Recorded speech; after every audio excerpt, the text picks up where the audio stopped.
Welcome to Wisconsin DNR's Wild Wisconsin Off the Record podcast. Information straight from the source. Welcome back to another episode of Wild Wisconsin Off the Record. I'm your host, DNR's Digital Media Coordinator, Katie Grant. These are unprecedented times. As we embrace our new normal, we at the DNR hope you find this podcast to be a little escape from all things COVID-19. On this episode of Wild Wisconsin, I talk with award-winning journalist, author, and hiking enthusiast, Melanie Radzicki McManus. Available now, the Wisconsin native's first book, The 1,000-Miler, is a memoir about her record-setting trail run of the Ice Age National Scenic Trail. Melanie has traveled the world hiking and trail running. She joins us to talk about her journey. As you know, several things are postponed with COVID-19, including this podcast. We recorded this episode before the COVID-19 pandemic when Melanie was about to start her next long through hike.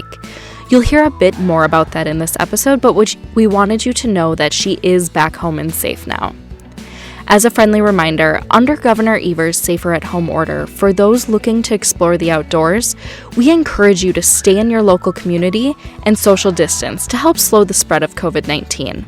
For now, listen in to my conversation with Melanie Radzicki McManus, the 1,000-Miler.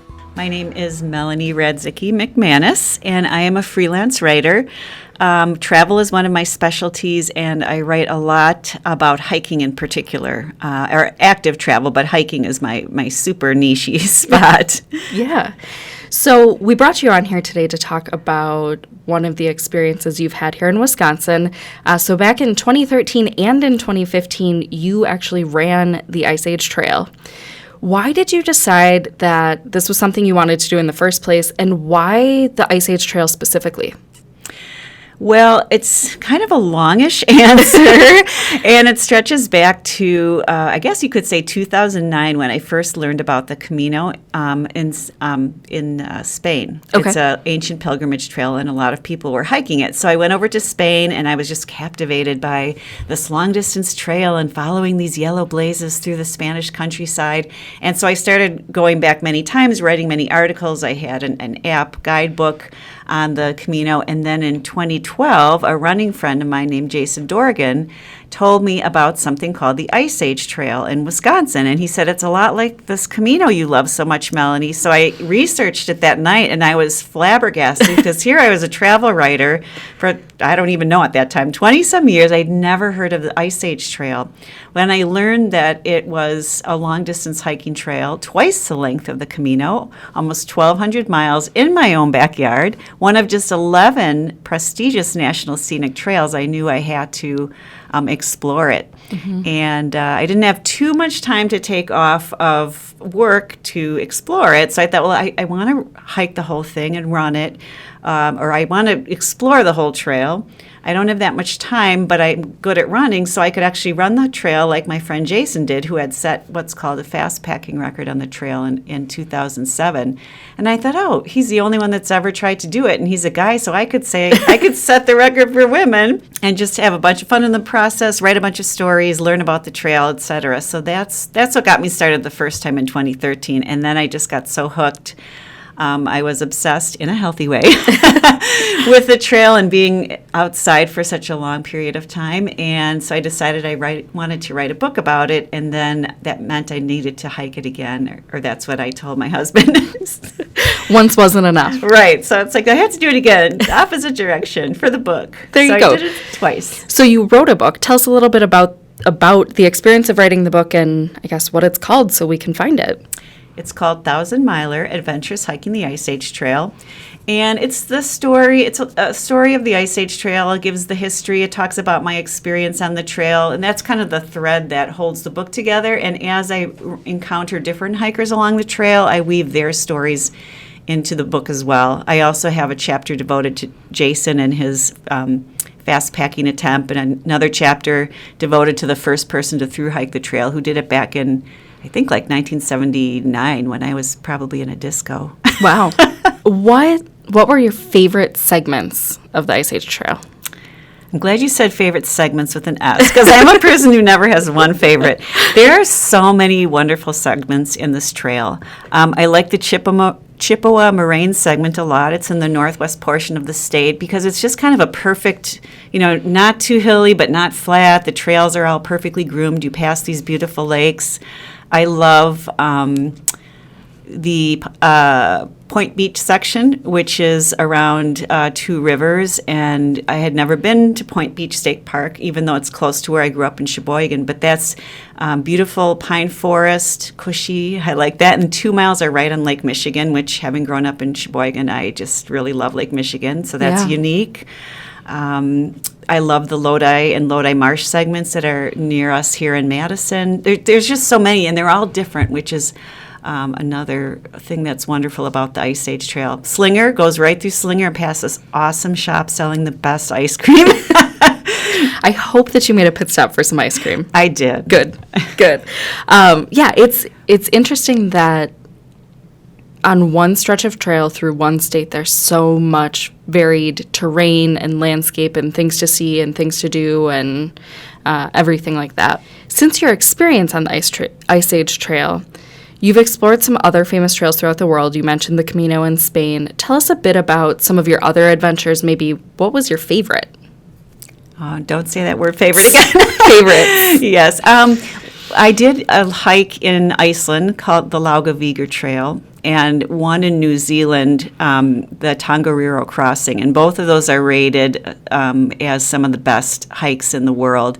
And what I loved about those two destinations is the scenery was so different. I mean, it looked otherworldly, like someone just made it up for a movie set or something. So those I really liked. But honestly, and every trail goes through just beautiful terrain. It's all different, whether I hiked the Arizona Trail last year. That's all desert climate, very different from what we have here. That has beauty in its own way. To the New England Trail, I hiked. That's another National Scenic Trail. Very much in some ways like Wisconsin, but very different because a lot of mountains and rocky outcrops. But everything is just beautiful. Being outdoors is wonderful. There's so much beauty in the world. Right. Now, how many have you actually hiked and how many have you run? Is Ice Age the only one that you've done more running on than hiking? Yes, definitely. Yeah. I mean, the Ice Age Trail, again, I was trying to have fun with it the first time by running it and saying I have the through hike fast packing record for women, but also, again, as I had said, to just so I wouldn't have to take so much time away from work.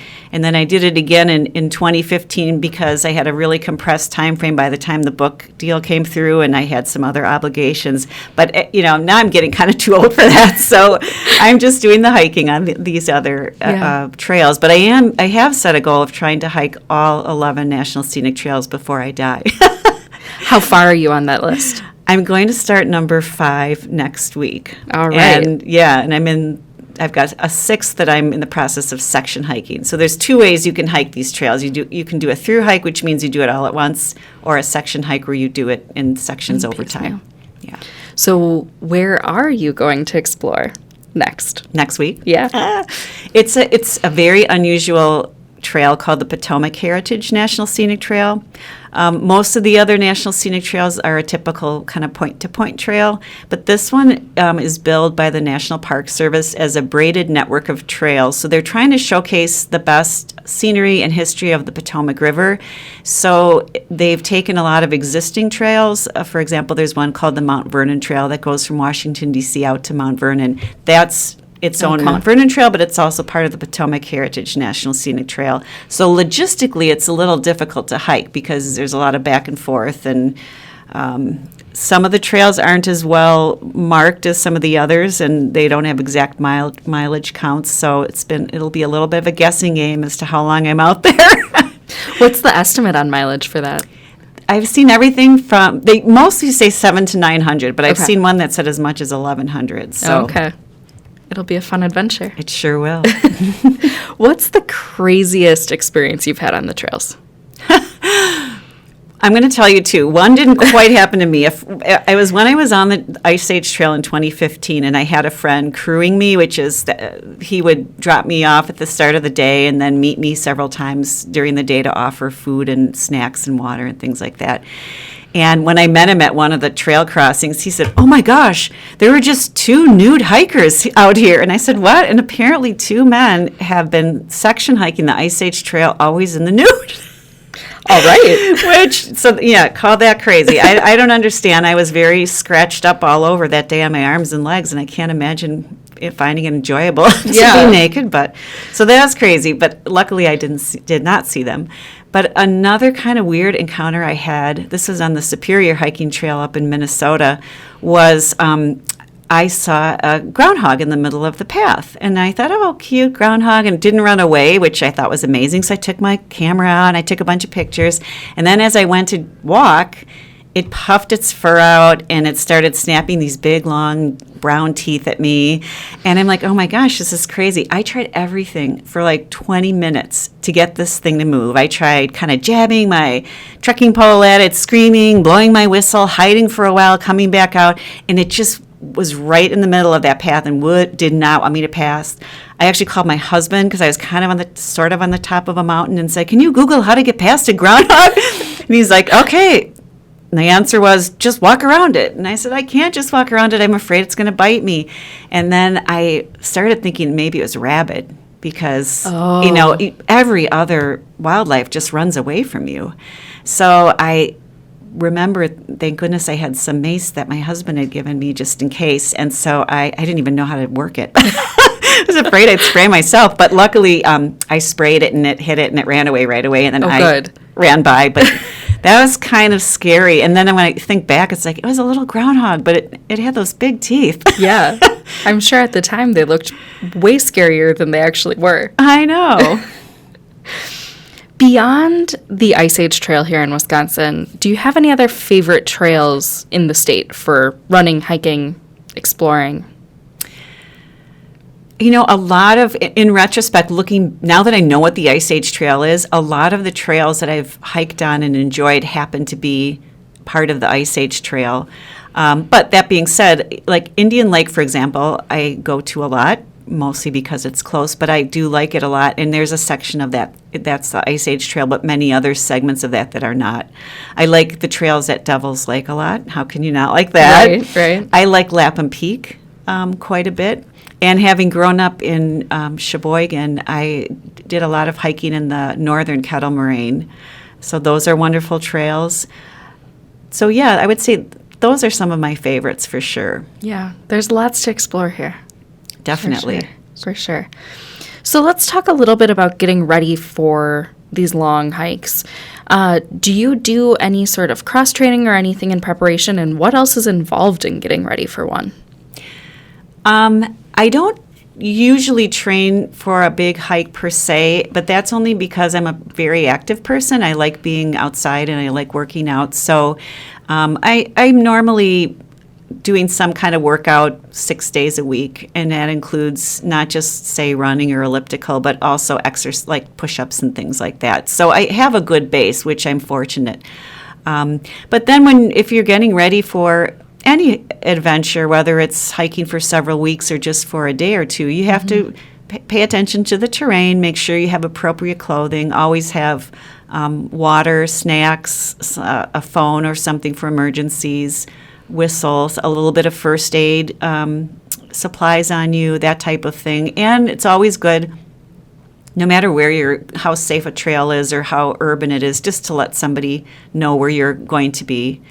I know a lot of women in particular are nervous about hiking by themselves. I get that question a lot, and I'm not afraid at all of being out there alone. But that being said, you always have to take simple precautions. Yeah, it's smart to stay safe. Mm-hmm. And the part about letting someone know where you are, I feel like that goes for anyone going out into Wisconsin's outdoors ever. Right. Whether you're hiking, hunting, fishing, whatever it may be, just let someone know where you are so if something does happen, they can find you. Exactly.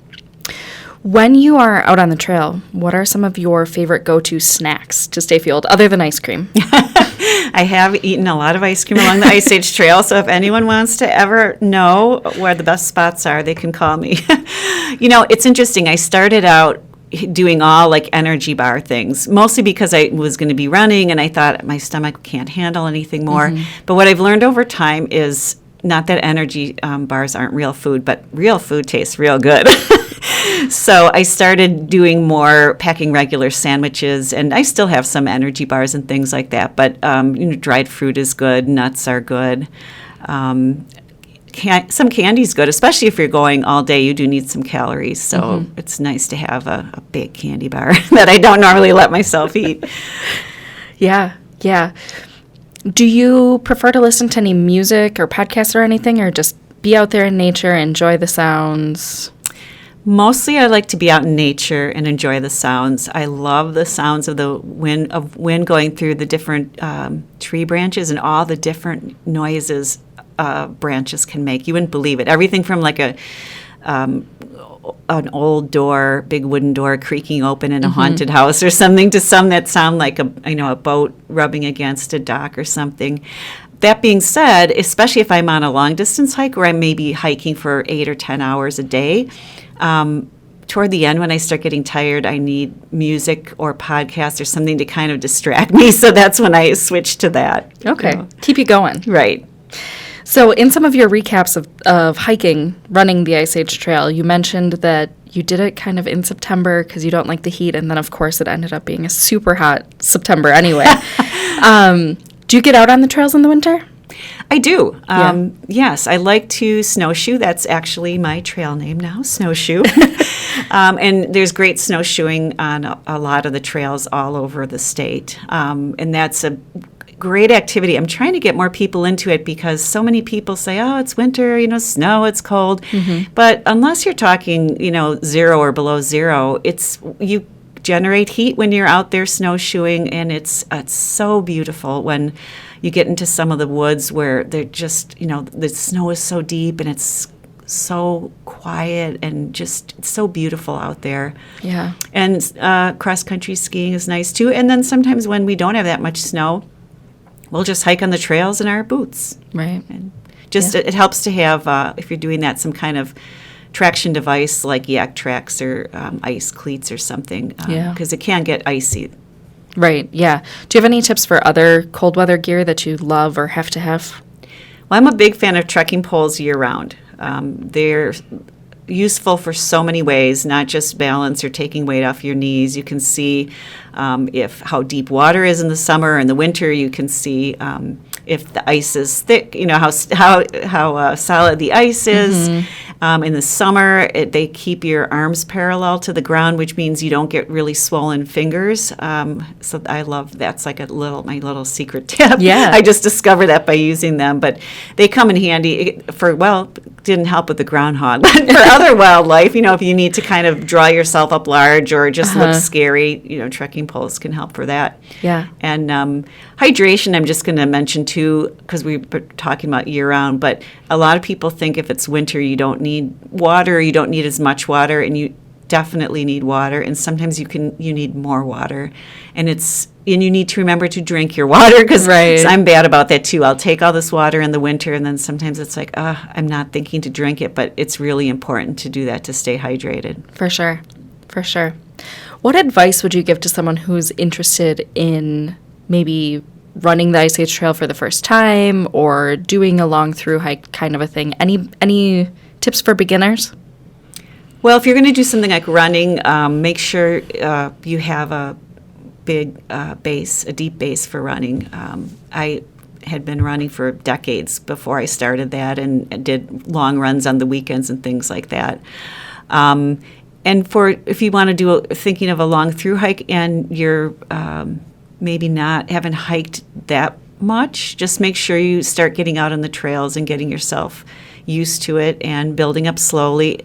You can also a lot of people start these long hikes and just start out and build their way as they're hiking. So for example, maybe your first day you hike 5 miles. Maybe your first week you hike 5 miles a day or 8 miles a day, and then your next week you bump up to 12 or whatever.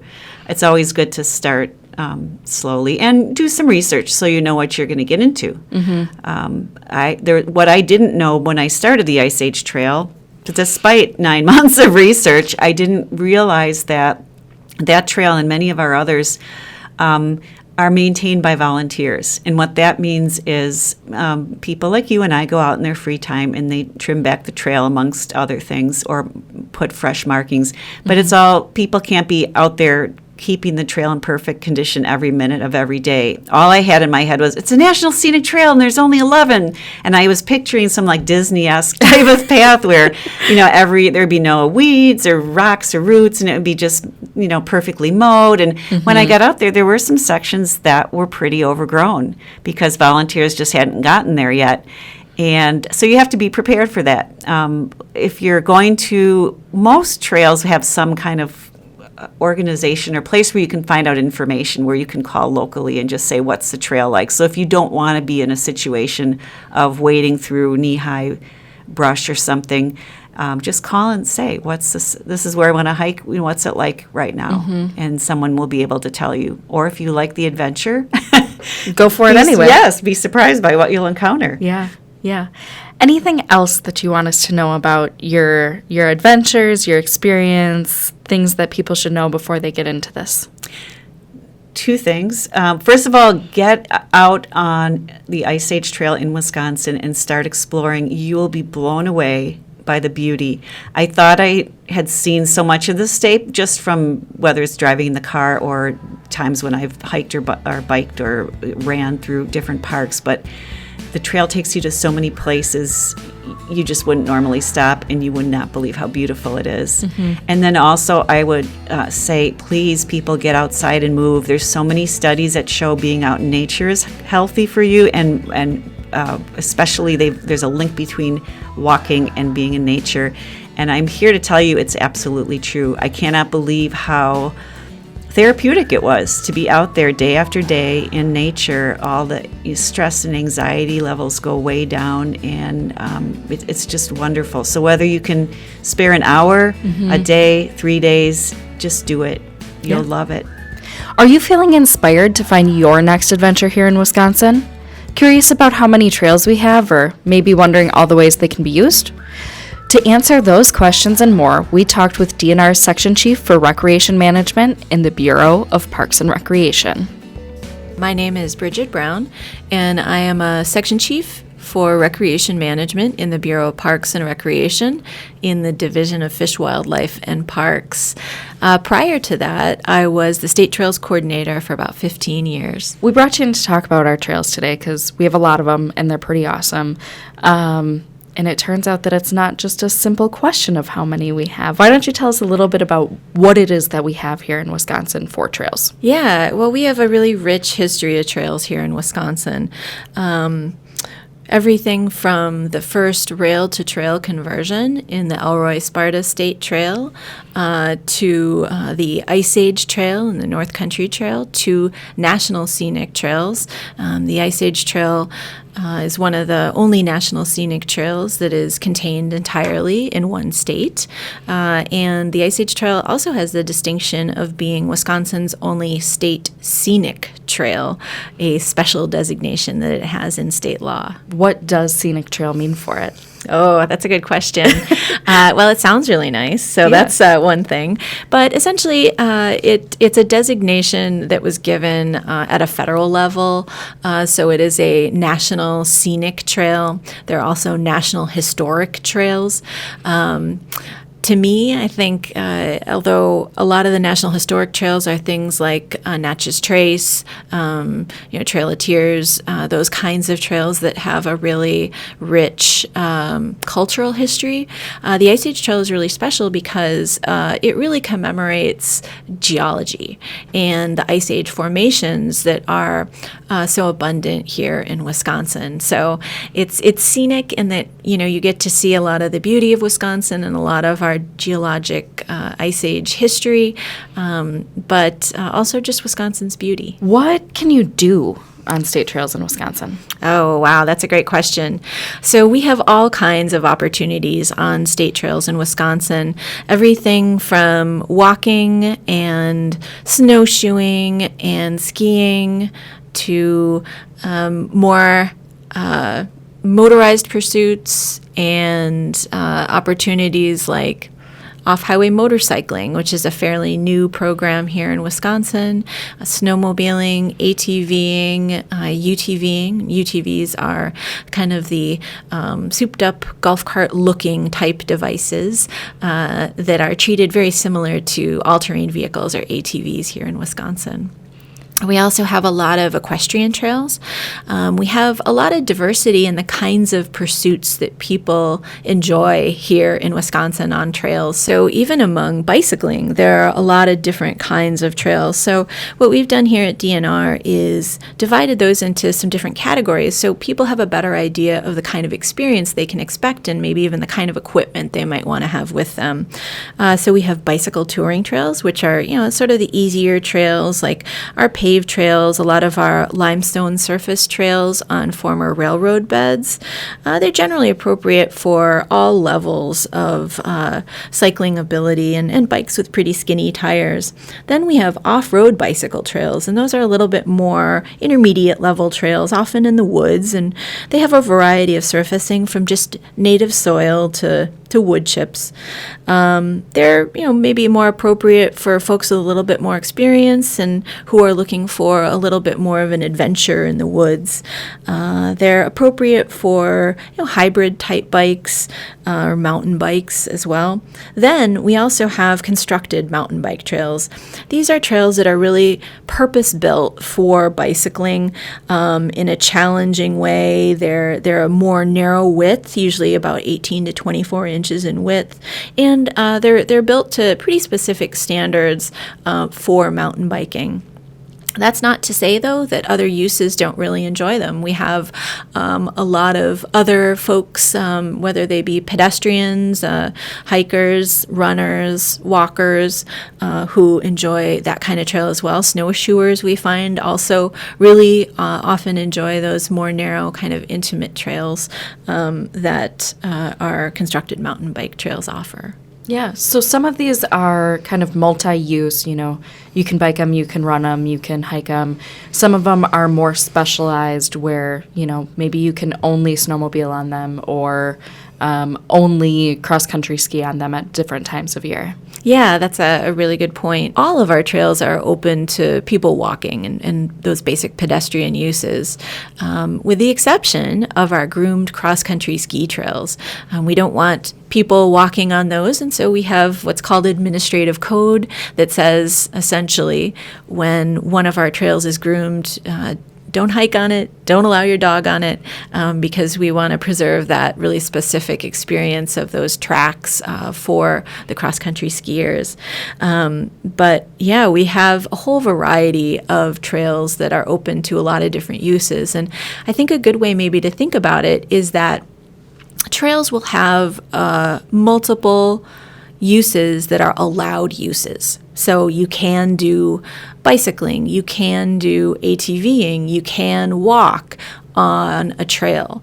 However, they may not be kind of the experience that's catered to on that trail. So a lot of times, we have a motorized trail that is open to a whole variety of uses, but in large part, it is designed and maintained for usually that motorized use. So you can definitely walk on it, you can definitely bicycle on it, but it may not be a bicyclist or a walker's most desired experience. So we encourage folks to kind of think about what their desired experience is, and we do our best to provide information and provide facts about all of our different trails so that folks can really find an experience that is going to meet their needs and really meet what they're looking for. Yeah, for sure. So before we got started here, you kind of had mentioned that one of the things you like to do is long distance hike, and we have some resources on our website specifically about that. What is your favorite long distance hike in Wisconsin? Oh, that's a great question. I have to say the Kettle Moraine is always a classic. We're fortunate to have some great backpacking experiences here in Wisconsin. Of course, we have our 2 National Scenic Trails with the North Country Trail and the Ice Age Trail.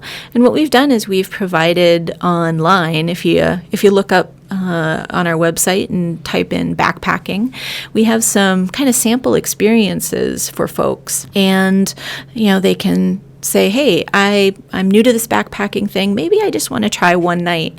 Well, we have some areas where we suggest, hey, you can park here, you can hike out on this trail, camp here, and then hike back the next day. Maybe you want to try a few more days. And we have some sample itineraries for that as well. What do you need to be able to use Wisconsin State Trails? Do you need to buy any sort of a pass or admission stickers or anything like that? Yeah, so we do require vehicle admission stickers at a lot of our properties.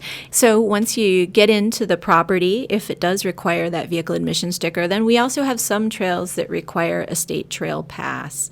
So what that is just it's a piece of paper that allows you for the calendar year to access our state trails. If you're doing so by bicycle or horse or cross-country ski, and that isn't across the board. It's for certain uses on certain trails. And we do explain exactly where it's required and for what uses on our website if you just type in keyword trail pass. Is there any trail etiquette that users should be aware of? Yeah, that's a great question, and thank you for asking. This is one of the things that I really wish more people knew about. So basic trail etiquette. And sometimes it gets confusing because if you're walking or bicycling on a road, it's really different. But if you're on a trail in general, you want to stay to the right of the trail, pass people on their left. Let people know that you're passing. Now, we have a lot of folks who are at different speeds and different skill levels, and it's really, frankly, just the polite thing to do to say, hey, on your left, and to let someone know that you're going to be passing them. They won't always hear you. We do have a lot of folks that like using the trails with headphones on or earbuds in, but at least doing your best to alert others, to let them know that you're passing. I think always looking before you want to change your position on a trail, whether you're going to be passing someone else or you want to avoid something. A lot of it really just focuses on kind of the golden rule of treating others how you'd like to be treated, being polite, and when in doubt, I think yielding to other users is a good rule of thumb as well. Anything else you want us to know about Wisconsin State Trails? It can be considered that Wisconsin's trails are the windows to the DNR, in that trails can be a really great way for folks who don't necessarily have a lot of outdoor experience to have sort of a low consequences or an easier introduction to being outside and to experiencing DNR lands. We have trails, especially some of our state trails, our rail trails in urban areas, and just getting on one of those trails and seeing where it takes you. It's a great experience and a great way to get introduced to some areas and places and some of the beauty of Wisconsin that you might not otherwise see. It's an easy way to just get out there and go for a little ways, then turn around and come back. You don't have to commit to a lot of it. Absolutely. Learn more about how you can explore Wisconsin's outdoors by visiting dnr.wi.gov and searching for keyword Find Your Adventure. Be sure to subscribe to Wild Wisconsin Off the Record wherever you get your podcasts. Leave us a review or tell us who you would like to hear from next time. Thanks for listening.